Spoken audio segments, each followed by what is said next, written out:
welcome back. You are listening to Whissel Wednesdays here on KCBQ 1170 The Answer. My name is Kyle Whissel, your host with Whissel Realty, joined as always by Mr. Jason Hall with Team Home Loans, and our guest for this segment, Miss Sarah Rotter with Allegiance Heating and Air. Sarah, it's good to have you back. Thanks for having me.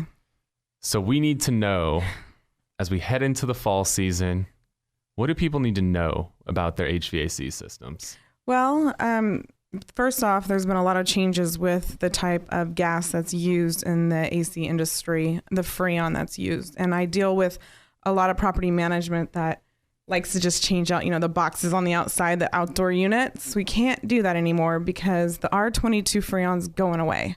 It's now R410A, and that gas pressure is too high, and it won't coincide with the indoor unit. And I'm trying to put this in layman's terms so people can understand. So now you're looking at full system changes. You can't just change out that outdoor box, the condensing unit anymore.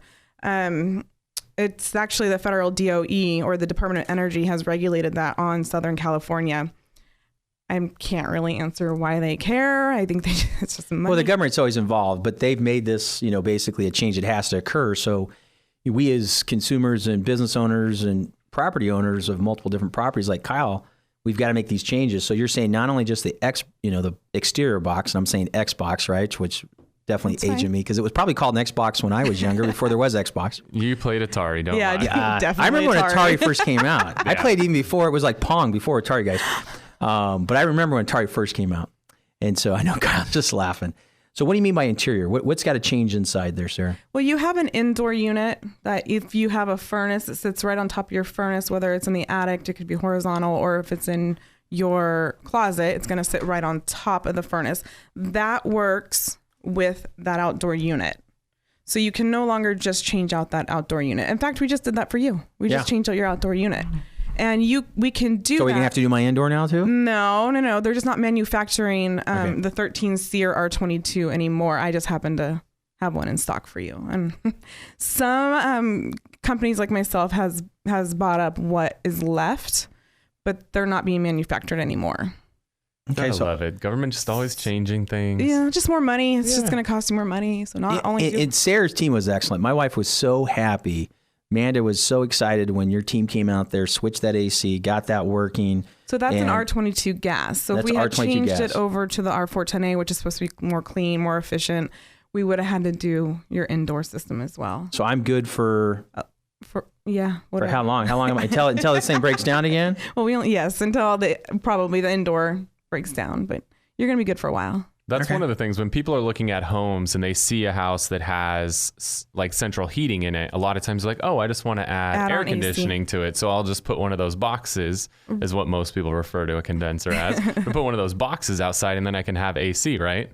Yeah. Well, that all depends. It depends on the furnace, how old it is, because a lot of times the furnaces they don't match up to the new to the new air conditioners. Okay. Sometimes you can. If there's existing ducts, sometimes the ducts are too small and you have to rerun the ducts, and sometimes you're lucky and you can just add on a box, but it's a little bit more. You have to run the line set and the electricals. So it's a little bit more involved than people think, but you can get lucky and just add on AC.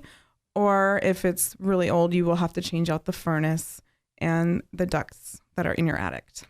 Nice. That makes sense. And I'm like, just to give a rough estimate, when somebody wants just to add on AC, I know you're laughing. It's hard to give rough estimates. Jason, you realize this is like asking you to quote rates, right? I know, you're right. It probably is. Every situation is unique, and you need to call Sarah and her team there. But let me just say, is it 10 grand? Is it 7,500? I mean, if somebody wanted to add AC, and just a rough idea, what is somebody looking at? You're talking about, when you get into money, you're talking about the SEER ratings also. So if you want a higher efficiency equipment, so if you want a 14 SEER versus an 18 SEER for your outdoor unit, or if you want an... And I'm lost on SEER, just so you know. So explain what SEER means. Yeah. Seasonal Energy Efficiency Ratio, right?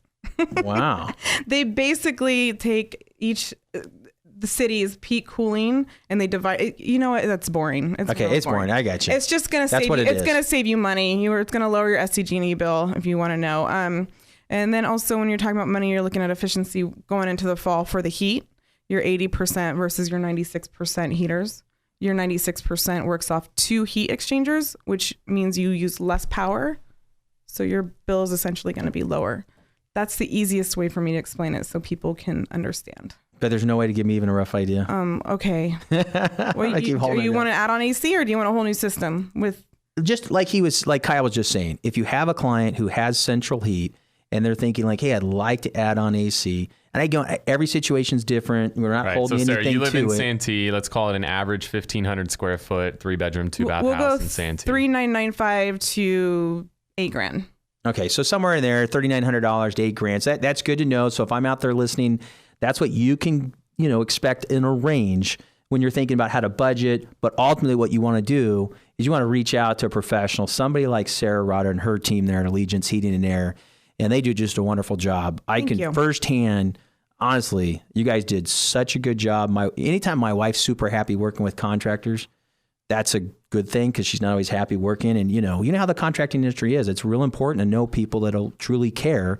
And you and your team went up and beyond, and that's huge. So thank you so much for that, Sarah. Absolutely. But what other changes are going on in HVAC? I think I touched up on the important changes there. The other thing, I'm a part of the Plumbing, Heating, Cooling Contractors Association. I love it. It puts me around other plumbers, owners of the heating and air conditioning, and I always learn a lot there. I put my technicians through school there. So if there's any plumbers or heating contractors that are interested in joining it's been a great mentorship for me on how not only how to run a business, but also learning the different efficiencies and what else is involved in the heating and cooling industry. Nice. That's good to know. Well, I know this. I know you guys are laughing saying, weather's not always the best topic to talk about radio, but this seems like the most humid spring and summer I can remember in my life. It's fall today, right, Jason? I know it turned to fall, but wasn't it the most humid spring and summer that we had? Have you guys remember? I mean, we're all San Diego natives in here. Do you guys remember a more humid spring and summer? I mean, this is like crazy. Yes, it was humid. And if you live in East County or inland North County, how do you live without an AC nowadays? It's rough. What's always tripped me out is when we're out showing houses, and there's a lot of vacant houses out there and even occupied houses, and the fact that the agent and or the seller don't leave the air conditioning on. Yeah, it might save them like $50 or something, right? Or $100. Yeah, so these people are trying to sell their houses for hundreds of thousands, if not millions of dollars. And like this weekend in East County, it was 100+ degrees on Sunday. It is the worst feeling in the world when you walk into a house.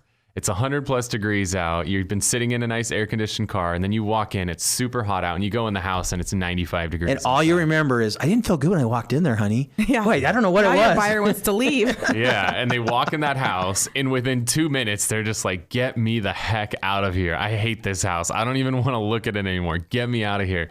If you're an agent or if you are putting your house on the market, keep your freaking AC on all day long. You want people to walk out of the heat that's outside, walk into your house and have it be nice and cool and inviting, and where they actually want to stay and not go back outside. And with smart homes now, you should be able to get some apps and some different thing that even if you knew somebody was coming to the house at 3:00 on a Sunday, you could kick that thing on maybe at 2, right? Yeah, the Wi-Fi thermostats. We touched up on that last time. Yeah, Yeah, so there's a ton. I mean, Nest is the most well-known one, but there's a bunch of other brands that are making thermostats that can be controlled from a cell phone.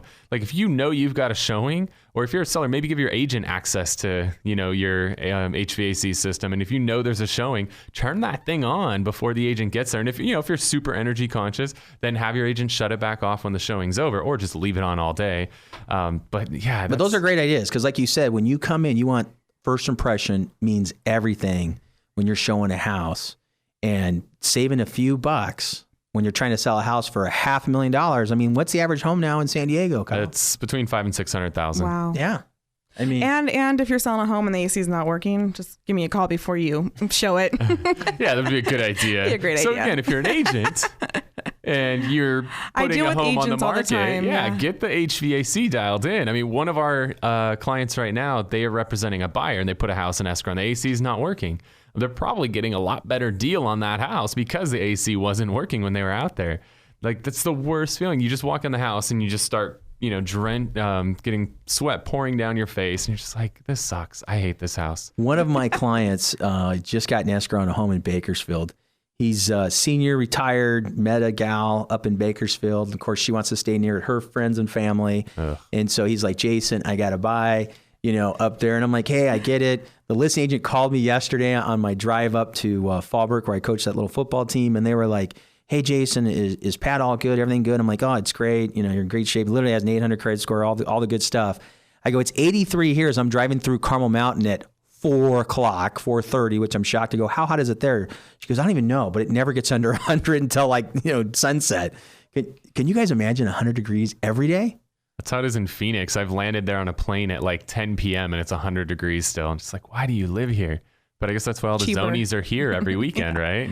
Every, Thursday and Friday, you see all the Zoni plates coming in. And then every Sunday and Monday, you see the Zoni plates going out. Zoni plates and puka shells. But I can tell you in Bakersfield, the average house there is about 180,000. Yeah.